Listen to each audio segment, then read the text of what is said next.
We hear from so many business owners who are struggling with high turnover, low morale, and teams that just aren't clicking. And so often the real problem isn't the product, the service, or the people. It's the culture. And that's why we would love to bring the business fix to your next event or webinar to help transform your team and to push your business forward. Ready to fix your culture and unlock your team's potential? Visit us at businessfixpodcast.com and click connect with us to learn more. We're starting different. And it's not a bow tie this time. No, but we are starting different because I'm going to start with a quote that I absolutely love about this week's episode. And Chrissy is sitting here just scared to death. And I think this quote is going to ring home with her also. Most people do not think about stuff enough. You're not one of them. This week, we are talking about fear. We talked about that in episode 25. We're going to talk about some of the psychology in it and how to avoid it and get past it as a business owner. By the laughter, I think Chrissy approves. I do.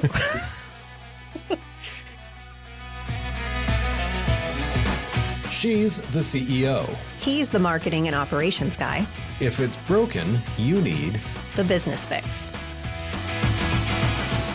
It's banter time. Yeah.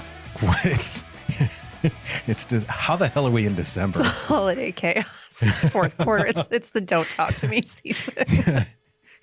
What did we call that? We called it something fourth quarter.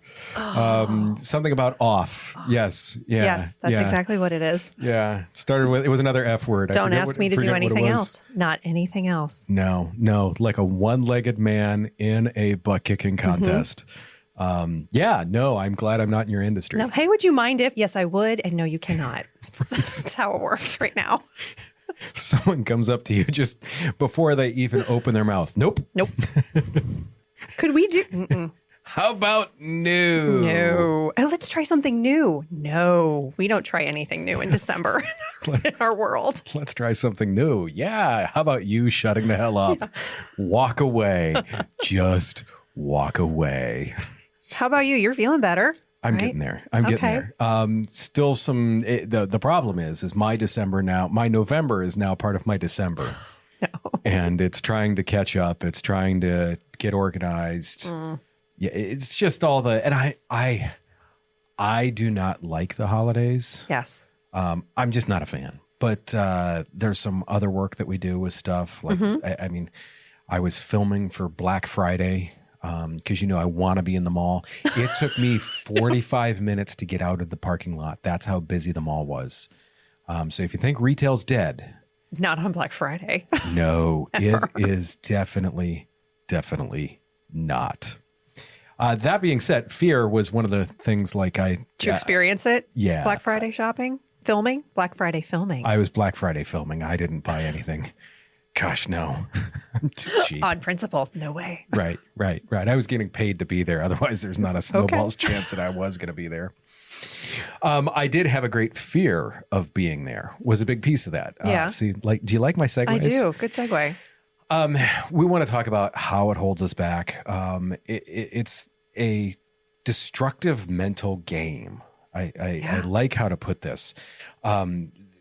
I was listening the other day. Chris Williamson, a few months ago, had his 999th podcast. It's the Modern Wisdom Podcast. He talked, worrying about the thing we can't predict usually involves us going to a nightmare fantasy, which is almost always way worse than what is probable or what could typically even happen in reality. We'd rather invent a catastrophe than deal with the uncomfortable step. And it's funny, just the look on your face, Chrissy, as I'm going through this, you're like, yeah, this is an uncomfortable podcast. Self-torture. Yeah. And we've all been there. I mean, we're all like, oh my gosh, what if I do this and it goes wrong? It's part of the thought process. Mm-hmm. It truly is. Is it useful? Yes. I mean, obviously I believe it's an evolutionary thing that's kept us alive for a couple of million years. So sure. Probably useful. Is it as useful in 2026, 2025 when we're sitting in a heated room. I just had a snack. I've got a hot coffee in my hand. I don't feel real threatened unless someone asks you to do something in December. Yeah, pretty much. That's the only way that I'm going to feel threatened. So what I'm excited to hear about is because of your focus on resiliency, you look at a lot of the moments. Fear is it's the direct opposite of confidence. I've got a thing about affirmations that I love that I can talk about later, but like leaders so often, myself included, we get stuck in this catastrophizing cycle. Yes. Where we're like, oh my God, the sky is falling. And some cases it is. How does like the lack of resilience, the lack of, I'm going to say it, clarity. Nice. How does that trickle down? How does that impact not only you, but your entire team? And then what is the healthy, resilient approach to facing that uncertainty? Yeah. So you can't get past the intro. She's like, gosh, he sold that. Good job. So first thing I would say is that fear is absolutely normal. And as a leader, if you don't have it, then I think you should probably have more concerns. I mean, fear is just, it's a normal thing that rational people have. And excessive worry is something that most entrepreneurs have. So if you don't have it, I would have some concern. I would say that you're talking to somebody who gave herself an ulcer in elementary school. So like worry is, yeah. Whoa. Oh yeah. Whoa. Yeah. Recovering. New high score. Thank you. Thank you. I know. My parents were so proud. Because again, everything was perfect in my life. I had a great childhood. So I didn't have any reason truly have a reason for an ulcer, but I gave myself one. Sure. But what I would say is as you move into leadership, and hopefully you don't give yourself ulcers that maintain. Mine is healed. I don't have one anymore. But catastrophizing is something that often leaders do, especially when you're new into leadership. And then I think as you continue to climb, if you don't create those skills that keep you resilient and mentally tough, it's really easy to go down a rabbit hole. And you have to remember that when a leader catastrophizes, it doesn't just stay in their head. It leaks into meetings. It can leak into emails. It can leak into, even the silence between sentences. It can go everywhere within an organization. So I would say there's three things that I've learned because we like to keep things simple, right? So just so I can understand. Exactly. So the first is that you set the temperature, right? So your team isn't just listening to your words. They're really reading your energy. They're reading your facial expressions. They're reading your body language, and they're constantly scanning and thinking and asking those questions. Are we okay? Can I relax in the work? Do I need to brace myself? Is there something that's going wrong? Are we in trouble? And that's why I like to say that the leader is the thermostat, not the thermometer. So you're setting the temperature. So your people are the thermometer. Pretty much. Yeah, okay. You're the thermostat.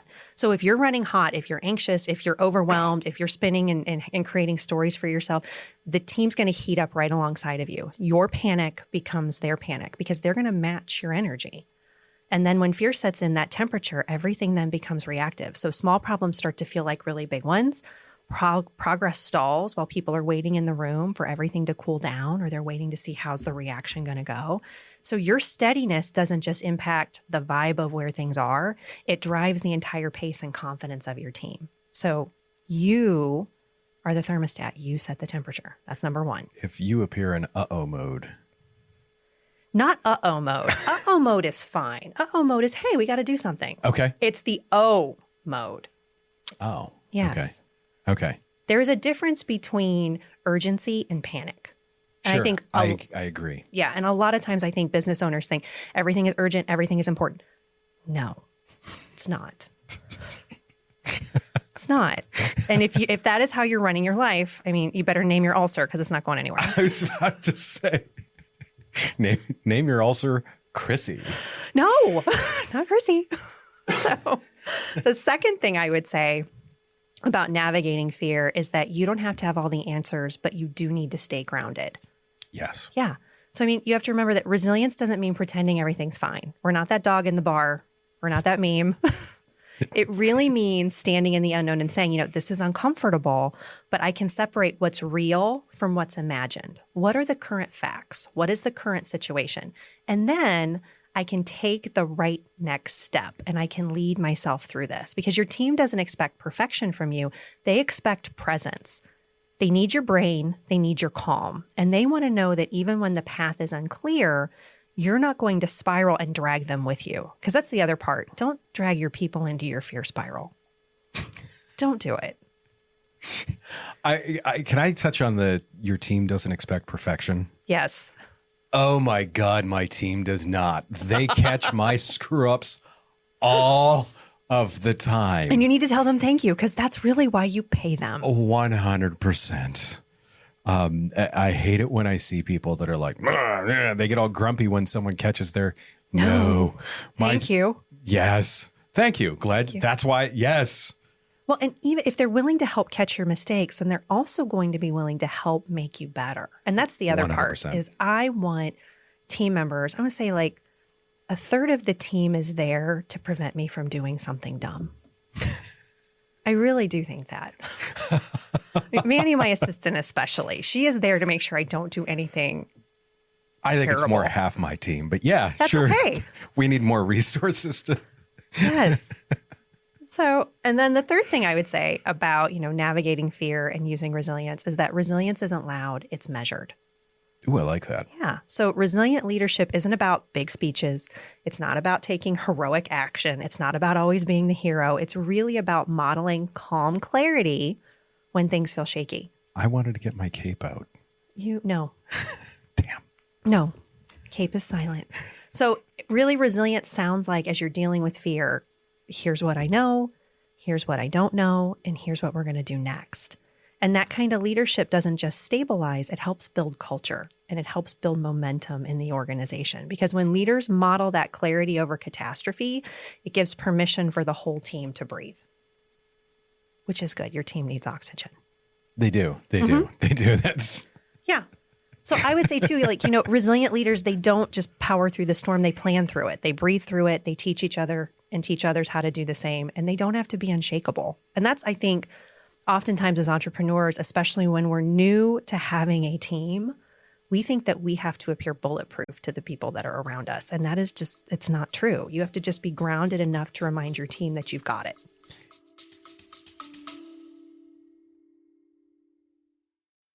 Let's be honest. You did not start your business so you could spend your days buried in HR paperwork or Googling how to handle employee drama. That's why I started Clarity HR.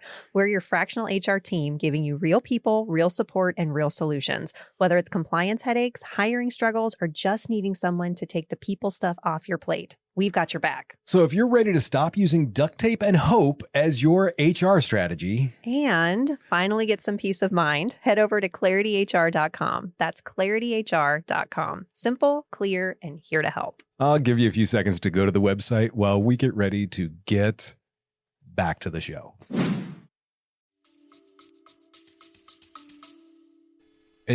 With that, so I want to ask something on that. So you think showing fear is perfectly A-OK fine. It's just making sure that they also know that you're like looking at it in a calculated manner and haven't switched on to hair on fire mode. Yes. I think that fear gets a bad rap as a word. Sure. So, but you can replace fear with uncertainty. You can replace fear with concern. And when you replace it with those words, it seems way more reasonable and manageable. You're like, I'm fearful about this. And you're visibly showing freak out, as opposed to, I'm concerned this might be something that we need to work on. I'm concerned this could leave us vulnerable. Yep. How you use your language around fear, I think, is also just as important. 100%. Don't hide under your desk either. That's bad luck. Just saying. If your team walks in and sees you under your desk with a helmet on and some aluminum foil, they're probably they're going to have concerns. Now, that said, have there been times where I'm laying in the middle of my office on the floor trying to calm myself down? Yes, I shut my door. Nobody needs to see that. Right, right. In a meeting. In a meeting. Occasionally. I mean, it does, because occasionally you're going to have, as a business owner, there are going to be moments where you are going to panic. Not everybody needs to see that. So you need to get a handle on yourself and keep moving forward. So, I mean, that's why, we talk about is I want to transition to operational perspective. Catastrophizing is an emotional choice. Yes. I think we both would agree with that. 100%. Right? Terrible results in terrible business decisions. So I want to talk about the operational cost of this behavior. How can a leader use simple systems to force themselves to be calculating instead of catastrophizing? It's funny because when I start to think of some of this, I realize in many ways I am more calculating than most. So I'm like, okay, how can we adapt this? I lack some emotion in some areas. I get it. It's late. It's 4 hours after the fact when I freak out. It's okay. That's really good. That means that you're really good in the moment. But I want to try and present this in a way that's adaptable for normal humans. One that I found that was interesting is like when we catastrophize stuff, another Chris Williamson quote is, most people will deal with years of misery instead of facing a few moments of pain. That is why 90% of people are still in relationships. It's the sweaty 10-minute conversation by Gay Hendricks. Exactly. Yes. It's 100% that. They don't want to have that. It's delaying a difficult decision, a difficult conversation, a layoff, a price increase, a client termination. You're going to delay that for months because you're like, now's not the right time. No, it's never the right time. It's never going to be. It's never the right time to break up. It's never the right time to increase prices. It's never the right time to tell a client, it's been real, it's been fun, but it hasn't been real fun. Get out of here. What so many people don't realize is not making a decision is still a decision. It is. An expensive one, usually. Oh, gosh, is it ever? And I mean, I think back to some stuff where I'm like, we're just going to put that off a little bit. And then I sit there and think, and I like, oh, that probably cost me only like 4 or 5 times more. Exactly. The ways that people do this are what is tough. We get and I've done this, let's wait and see. Yep. Now, I've actually used this as a tactic when I was at the semi-truck dealership. The corporate office, the manufacturer was actually like, hey, we want you to build another dealership. And I'm like, oh, you've given us data, but this data isn't clear. It's kind of dirty data. Get us clean data, which I knew they couldn't for another couple of months. Get us clean data, and then we'll go ahead and make the decision. And they're like, okay, we'll do that. And I'm like, great. We already knew what we needed to do. I used it as a delay tactic. Thankfully, it was the one time that it was to our advantage. If a vendor is becoming unreliable, I mean, start working on switching. First off, you shouldn't just have one vendor anyways. No. Keep a bench. But yes, start working on those types of things. The other one is I'm going through this with my father right now. Option overload. Oh. He's looking at a purchase. It's several $100s. I can't say what this is because it's for someone else. It's a present. Okay. Several $100s. He has sent me 10 of these items to compare. I know he has probably spent 7 to 10 hours on this. Yes. And I'm like, no, and they're all going to work fine. Every single one of them. Just pick one. Just pick one. It's like going to a car dealership. Do you there's 10 different cars sitting here on the lot. This one's a blue one. That one's a red one. But this one has the heated seats. But that one has the just pick one. It's not a decision that needs to take 2 weeks of your life. Yes. Figure out what fits your budget. Figure out what you have to have. And go get it. Well, and there are very few decisions in business that are absolutely life and death. Even tattoos can be removed. So stop it. I've never, ever had one. So Me either, but they're removable. Right. No, it's a great analogy. Painful, but they're removable. Right. Things can be undone. That's yes. The thing that I see with it so often is people are so shy to pull the trigger on something. Yeah. And they've already got momentum in that direction. So now all that momentum's gone because they're like, I'm going to do more research because I've got 500 options. Nope, pick one. We were talking about this before. Yeah. In terms of CRMs. Yeah. I'm like, hey, what CRM do you use? Because I'm looking at 2 or 3 of them. But we're really just going to be like, you know what? This covers the basics. Done. I'm not going to spend a week on this. It doesn't make sense to do it. But so many people want the perfect decision that they just either waste time on it or never make a decision. See it. The other one is the what if. Oh, God. Yes. We see this in HR all the time. So that's why I'm laughing. I'm sure you have some stories. Well, yes, all very expensive ones. So yes, very expensive ones, and probably not ones that we want to record. No. People don't typically spend it, like they'll sit there and they'll worry about like all the bad things that can happen, but they won't focus on the actual worry. Mm-hmm. What happens if we do this? Like we might lose our biggest client, whoever. Okay. But if that's 20% of your business, that sucks. Yeah. But you're not shuttering tomorrow. What happens if the new product launch might fail? I just heard something too that in Darwin kept the theory of evolution in a drawer for 20 years. Really? Yeah. It wasn't until someone else came out and started to talk about it that he finally said, oh yeah, I've had this book. Because once again, there was that fear of what's going to happen with it. The problem is we spend so much time like looking at the bad outcomes of this. I just worked with a client that we did a bunch of great videos with them. It was to help promote them and to get an issue to pass. And they were fun. They were good quality stuff. And they were so worried about two bad comments from people that always make bad comments that they were unwilling to go out and get those 1,000 or 2,000 or 3,000 people that never would see the stuff otherwise. Because it's something that was edgy. And not even edgy in a bad way, edgy in a funny way. Someone could be like, oh, why are they doing that? That's wasting time. Or wait, it was 36. Yeah. So they nonetheless. bowed to the trolls. Darn. And that's it. They looked, the guy I was working with, I asked him about it and he goes, I look at everything as like, how can I cover my ass? No. And I'm like, no, you occasionally need to get punched in the face. It's going to hurt. You going to wobble around for a few seconds? Yes. But if you are so worried about getting punched in the face that you just keep your hands up, you're never going to throw a punch. You're never, ever, ever going to throw a punch. And then you're just sitting there like a sitting duck. The other thing that I always work with on this is I assign a measurable cost. Yeah. I look at things like, let's say, hey, we lose our top client.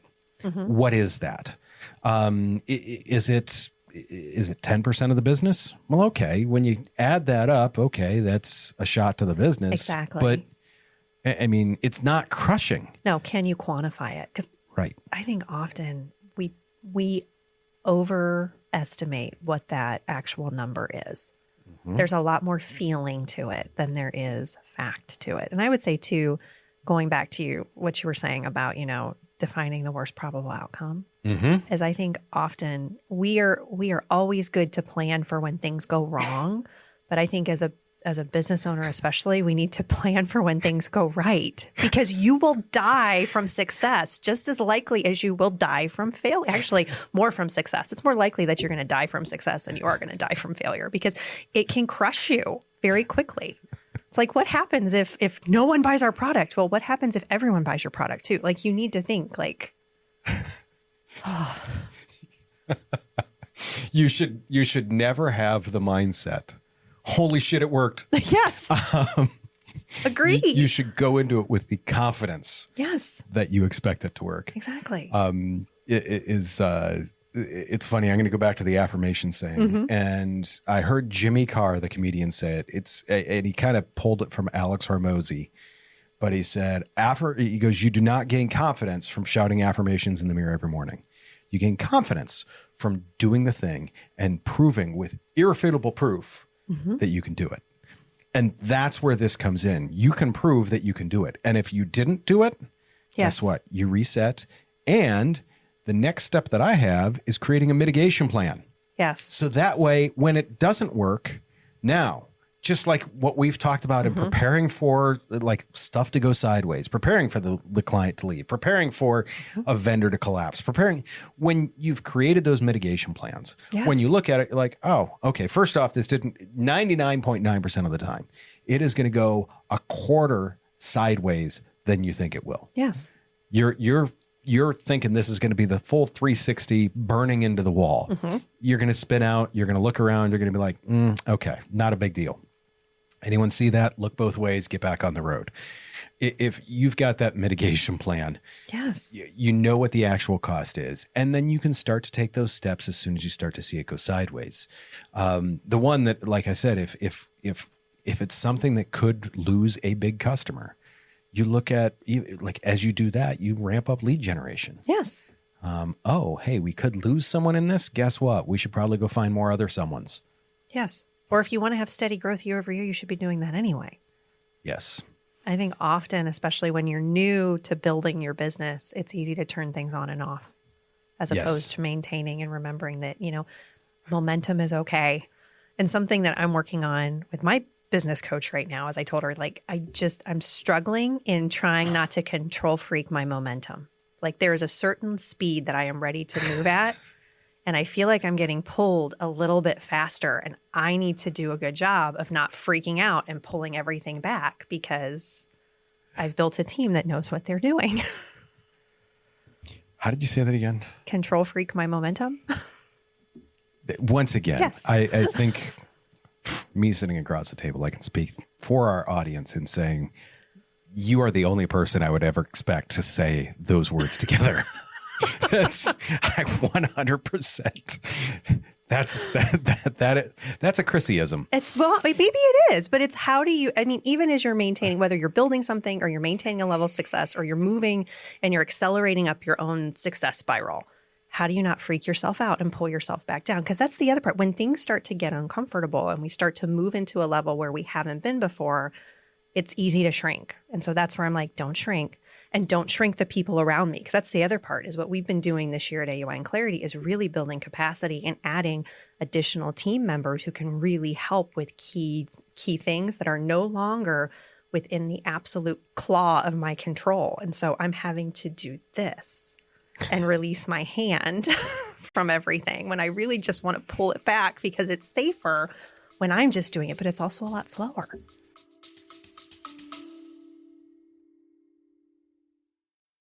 If you're a small business owner navigating the world of marketing or looking to establish yourself as an industry expert, you already know the power of a great podcast. But getting it all right from the sound to the strategy can be a headache. And that's where Pedal Stopper Productions comes in. We're the team behind the Business Fix and Chrissy's Better Business for Small Business Leaders podcast. One of the things I love about what you do, Josh, is that you're always willing to help out. And part of that is with your free 30-minute no-pitch podcast consultation. That's right. 30 minutes of our best tips, tricks, and podcasting basics. Absolutely no strings attached. Just podcasting insights to help you crush your goals. Visit pedalstopperproductions.com to book your no-pitch call today. That is pedalstopperproductions.com. And now back to the show. I feel like this should have involved you sitting on a couch and me taking notes in a chair. This is the therapy session. Yes, I love it. Boy, you do not. That is a bad mistake that you should fear, is having me as your therapist. Yeah, I would agree. The other one that I'm going to say real quick is calculate the delta. Like, the emotional weight of your initial worry. Like, what is that? And think about, if you think about that with intention, you realize I am carrying around a 20-pound bag of nothing. Yeah. It's really only got 2 pounds in it, but I'm treating it like it's got 20 in it. So that is the thing to look at, because once again, we're typically going to look at what happens when this goes sideways. Also balance that with what happens when this goes right. That I'm my favorite saying, if I'm walking into a shitstorm, I want to know which way the wind's blowing. And just looking at that, like, actually look at the wind. Yeah. Don't look at so many times we see the clouds on the horizon and we're like, oh, that's bad. And we get a couple of raindrops. Yeah, it's no big deal. Right. The other thing that I want to look at too with some of this is I talk about this a lot, the anomaly versus the pattern. If it goes a hint sideways at once, that one small issue in this big plan doesn't mean it's time to scrap the whole thing, ball it up and chuck it in the can. No. If you get a single customer complaint, a one-time process error, don't give those the same weight as like, oh, this is the 10th time this has happened. Once is not a pattern. Look for the patterns, look for the trend. A single data point, I like this, is noise. When stuff starts to go sideways, don't think, I mean, if it's the Big Bang, sure, it's the Big Bang. But if you see one little issue, especially as you're growing, great. 3 issues, then maybe you put your hand on the rudder, not yank the rudder one direction or the other. No. But put your hand on it. It's 3 repeated data points. That is a pattern. And they've all got to be in the same direction. If you've got 1 high, 1 low, and 1 in the center, guess what? You got nothing. You got noise.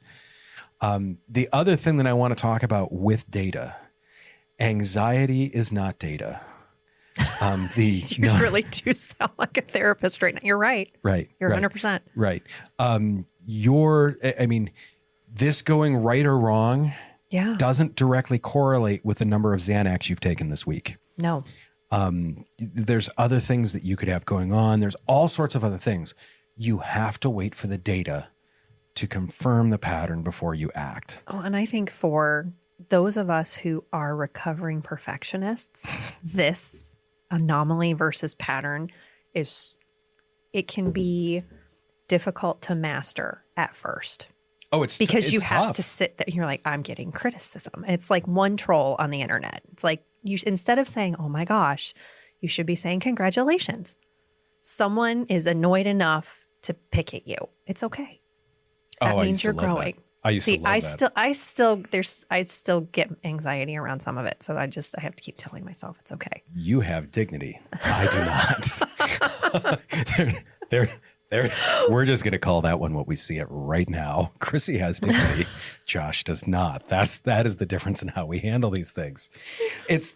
I get it from the perfectionist standpoint, because as soon as you see something out of line, you want to put it back in line. Yes, you do. Oh, we got to adjust for this. No. If you've got 1,000 data points, there's a pretty good chance that 100 of them are going to land outside where you want them to. Mm-hmm. That's life. That's statistics. But if you go along like trying to shove all those little data points in there, every single one of your teammates is going to be bald because they have all yanked their hair out. They have. And I would say that this is one of those things where there are a lot of business consultants, business book writers that say at some point in time, you hit a ceiling and you are no longer capable of moving your organization forward. And I disagree with that. What I think the issue is that you haven't grown your skill set to be able to maintain being comfortable in a level of chaos. And so as things get bigger, you have to be willing to deal with more momentum, more direction, more things coming at you from different places. And it's easy to stay comfortable and stay in one spot. I think that's a lot of times why you see organizations that have to shift, and they have a CEO for 5 years, and they get to a certain revenue number, and they get a new CEO, and then they bring in a new CEO. Like, this CEO only works with organizations that have $100 million or more. This CEO only works for companies that have $500 million or more. It's because they're willing to deal with a level of chaos and complexity. But if you continue to grow your skill set, I think there is no ceiling. What's interesting about that is I was listening to something else the other day, and did you notice as your business has grown, your friends have changed? Yes, I feel like we need to have a podcast about that. Yeah. I Seriously, mean, big one. It's funny. There are situations that I have noticed that I am in now where I'm like, I used to be the guy, and now I'm kind of the target. Yeah. And I'm like, I think I've outgrown this situation. Yeah. And these people just want me to be what I was. Yes. And it's not out of malice. It's just what they were used to and where they would like to be. It's comfort. Yep, it's comfort. And they aren't willing to deal with the fear of growing. Yeah. Do you like how I like that? Because there's a lot of fear around growth. I'm good at bringing things back into the Wait to land the plane. I don't like that one. No, you don't. But I did it anyway. How do you teach team members to bring you a calculated risk instead of just they're like, I don't like this, boss? Oh, well. Because I know you've presented stuff to people. You're like, hey, we're going to do this. And I know there's been times where your team is like, I don't like that. I don't like that. I don't want to do it. It feels uncomfortable. Tell us why. So when they bring me like calculated risk issues. So, I mean, I usually tell my team, don't bring me the disaster movie. You need to bring me the math that goes with it. So it's same. like, as opposed to the panic. So there's really 3 questions that I think you really need to answer, or have your team members answer, coach them around this. And that is, number 1, what's the actual issue? Number 2, what is the probable outcome? And number 3, what is the cost? And for me, I'm generally just waiting for you to get to number 3. I really just want to know, how much is it going to cost me to fix this? Because I have a number. And if it's less than a certain amount, I go, do it. If it's more than a certain amount, I go, oh, I got to think about it. I wait for the cost for a different reason. Yeah, tell me. Because to me, if you go through the issue, what the actual issue is, what the probable outcome is, and then you start working on the cost, by that time, you've sucked a lot of the emotion out of it. Oh, exactly. And now they're to a base of it. This is more risk assessment than just, this feels awkward. It goes to that actual, okay, what is the thing that, what are the calculated things here? Because they've had to do the actual work to get there, instead of just seeing the piece of paper and thinking, oh, this is bad. Well, and you're taking them out of panic mode into problem solving mode. And that's ideally what you want your people to always be able to do. You hired them to be problem solvers. At least I would assume you did. If you didn't, then I don't know why. I don't know what you're doing. So I want to hear this one, because the notes you have in here are great. So you had a decision that was delayed out of fear. Yes. I gotta find these notes. Chrissy's now uncomfortable. It's to discuss a real life example. Oh, discuss a real life example. Yeah. She's like, oh, I didn't want to talk about that one. Yeah. She's like, I didn't want to do that. So I spent, and this was math too, because it was. Did you have fear in this? Oh, I had a huge amount of fear. This was a conversation I had to have with someone who is integral to our organization, but she built business with us too. And so all of a sudden the numbers flipped, and it was no longer what her compensation structure was no longer working for our organization. And so there was part of me was like, well, let's see if we can deal with this for a couple months. And it was, I mean, I spent weeks, probably months around the decision because I was convinced that she was going to be so upset about this issue, and she was going to be angry with me. And I didn't want a dramatic chain reaction with it. I was so fearful about it. And I mean, reality was like, I'd put everything together. This was before ChatGPT, like trying to think how many years ago it was, probably 5 years ago. And I like wrestled over this email for probably 2 weeks. I made myself sick. And then I hit send, and like 30 seconds later, the phone rang. I'm like, oh crap. And it was less than a 10-minute conversation with her. And it was, oh my gosh, I had no idea. Why didn't you tell me? And we renegotiated terms, everything. And she is one of my best business friends at this point in time. Like if something happens and I need someone to talk to, she's who I call. And she always rehearses that conversation, like regurgitates that to me. She's like, ever since we had that conversation, she's like, I know that you are always willing to care about me. And you always are willing to. And I'm like, oh my gosh. Like that's where, yeah, the emotional cost was like 1,000 times more than the actual cost. But at the same time, like it cost time, it cost money, it cost energy. It was, you want to talk about the ability to catastrophize? I can match anybody. I can probably raise them. Remember, also in elementary school. So yeah, no, I could probably give you a run for your money. You might, but I think I would actively pitch a tent, be perfectly happy in fear. I can live there for a long time. Yeah, no. So it's funny. I have very much had to be intentional about removing the emotional components of things. Mm-hmm. Like what's emotional, and it's okay to feel those emotions. Yeah. But don't let the emotion make the decision. It was funny for me because when I had to fire an editor, and it was the same thing. And I'm like, I delayed it a little while. And eventually I'm like, oh my God, this is just no. And I thought this is going to be this big blow up. I sent the email. She's like, where do you want the hard drive sent? And I'm like, here. And she's like, great, thanks. It's been a lot of, she goes, I've enjoyed this. And I was like, oh, okay. This was way easier than my mind said it was going to be. But we all think I mean, literally, we're pretty sure that when we sit down across the desk from someone to have that sweaty 10-minute conversation, in most cases, we feel like they're armed. Yes. Are they going to come across the table with me? In fact, what I think of when Michael Scott did the role play. You know exactly what I'm talking about with Jim, where he had Jim pretend to be the boss. And he's, no, I'm going to kill myself. And he just goes on and on and on and on. And we all imagine that. That is exactly what we imagine when most people are like, yeah, okay. Well, and I would say as you're going through these fearful conversations and you're learn from it. Because I dealt with that issue 5 years ago, there is no way that I could have done what I did 2 years ago and walking to an organization that had no revenue and getting it to turn around and getting it to revenue before I exited. You have to be able to measure your fear and learn from it. Yep. One thing that we haven't covered much of is celebrate those courageous actions. Yes. Like when not just hey, we did it and it worked. Yes. Holy cow, we got lucky. Or we did it and we didn't die. That's a good one. It's just the moment that, to me, I'm terrible about celebrating things. When I played soccer, I would score a goal. I'd be like, yeah. And I would just run back to half field most I'm ready. entrepreneurs are.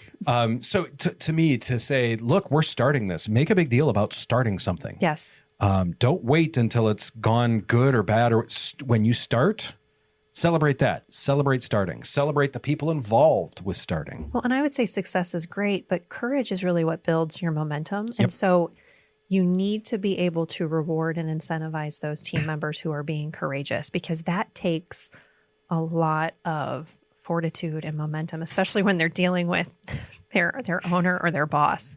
So, and the other thing too is that when you only reward people for being perfect or always achieving perfectly, you're going to teach them to play small. Because they're only going to be willing to go to the things that are absolutely attainable. This is why I always say that SMART goals are stupid.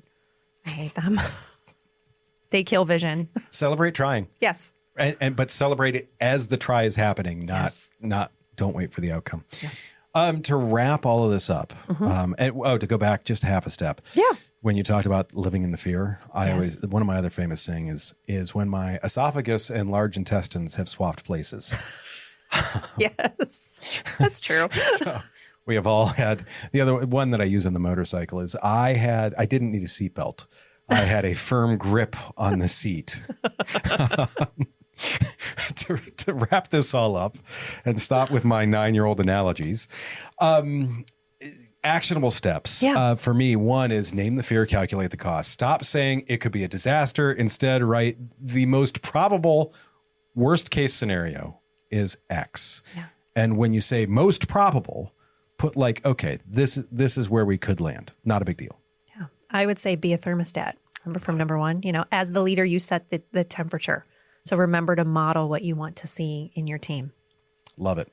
Another one that I heard is run into the storm, not away from the storm. Yeah. If you run away from the storm, you end up longer in the storm if you run through it. So put the 10 minutes on the calendar and commit to getting the tough part done immediately. Yeah. And I would say practice probable, not possible. Love it. So when your brain jumps to the worst case scenario, you're going to pause and ask yourself, what is most likely to happen? Because resilience comes from training your mind to stay grounded in what's probable, not what's terrifying. No more ulcers. Chrissy's on the anti-ulcer campaign. I am. For me, this is easier for me than many others, but lead with fact, not emotion. Data, numbers, those are what speak, not your anxiety. If you just peed yourself, change before you talk to your team. Yeah, I agree. And I would say shrink the fear with the first step, because action is the antidote to anxiety. So picking that small step, sending the email, looking at the numbers, starting the conversation, fear grows in avoidance. And it shrinks when we're in motion. Oh, I love that. Yeah. I absolutely love that. Fastest way for a leader to destroy all trust when fear becomes the crisis. Oh, it's panic in front of your team. Yeah. Yeah. Second they see you unravel, they start imagining the catastrophe because they assume you know something they don't. Yeah. Be steady, be an anchor. If you lose it, the whole boat starts to drift. Josh is looking for a job. Does that mean we should be looking for a job also? Exactly. Right. Yeah, right, no. Right. So what's the single best operational method for forcing yourself to stop catastrophizing? Time on the calendar, like a worst case cash flow projection that forces you to put real measurable like number on the imaginary disaster. Nice. So if it is if you're avoiding something, like why, and put a number to it. Yeah. If you've got a number to it, you can figure it out. If I'm paying someone that's putting in half the effort for 6 months, that's expensive as hell. Yeah. Don't do it. We've both done it. We've both done it. More than I want to admit, and way more money than I want to ever tell anyone. Oh, God, yeah.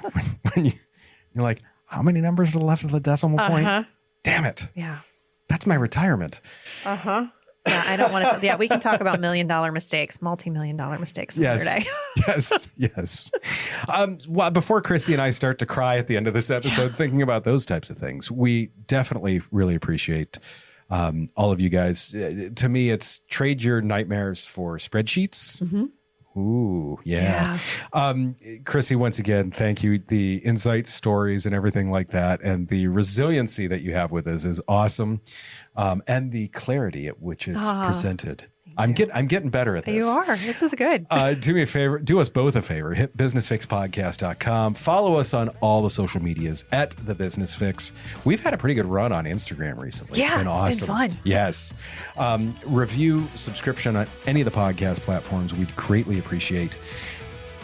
Next week, we are talking about what employees expect from you. Yeah. Besides bad jokes. As always, do us a favor. Take care of yourself. If you can, take care of someone else. We will see you very, very soon.